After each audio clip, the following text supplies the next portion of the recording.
పశ్చిమ గోదావరి జిల్లా భీమవరంలో సమస్యలపై ఆక్వా రైతులు ప్రత్యేక సమావేశాన్ని జరిపారు. ఆక్వా ఎక్స్పోర్టర్స్ ఫీడ్ యాజమాన్యం సిండికేటెడ్ గా మారి ఆక్వా రైతులను మోసం చేస్తున్నారని రైతులు ఆరోపించారు.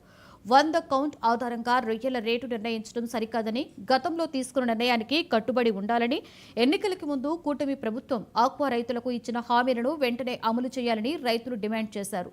మే నెల నుంచి కూడా కరెంటు ఛార్జీలపై ₹50 సబ్సిడీని అమలు చేయాలని ఆక్వా రైతులు కోరారు.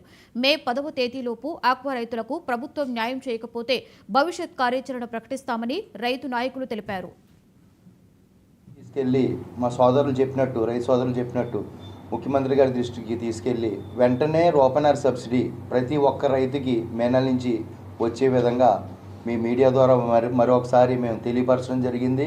అలాగే మేత ధర గణనీయంగా ముడి పదార్థాల దగ్గర తగ్గిన, అది ఇంపోర్ట్ ట్యాక్స్ తగ్గిన ₹10 సుమారుగా తగ్గవలసిన మేత ధర ₹4 తగ్గడం, అది వెంటనే ₹10 వరకు తగ్గించవలసిందిగా, అదేవిధంగా మన రాంబాబు గారు చెప్పినట్టు ఈ స్లాబ్ రేట్లలో 100 కౌంట్ ప్రామాణికం కాకుండా 60 నుంచి 40 కౌంట్లు, ఆ రేట్లు ₹320, ₹420, 30 కౌంట్ ₹500 ఉండే విధంగా ఒక నిర్దిష్టమైనటువంటి 100 కౌంట్ ప్రామాణికం కాకుండా 60 కౌంట్ని బేస్ చేసుకుని ఎక్స్పోర్ట్స్ని తరలిమ్మంటాం.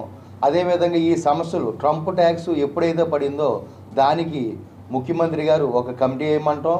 ఆ కమిటీకి అప్సరా వైస్ చైర్మన్ గారు, మన డిప్యూటీ స్పీకర్ రఘురామకృష్ణ గారు ఆధ్వర్యంలో 10 రోజుల రేటుకి ఒక అంగీకారం తెలియజేయటం, ఆ 10 రోజుల రేటు కంటిన్యూ అమలయ్యి ఖచ్చితంగా అమలు అవ్వాలి.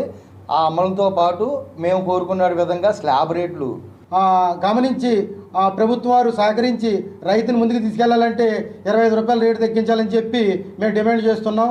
ఇలాగే కొనసాగితే రైతు కల్చర్ చేయలేడు.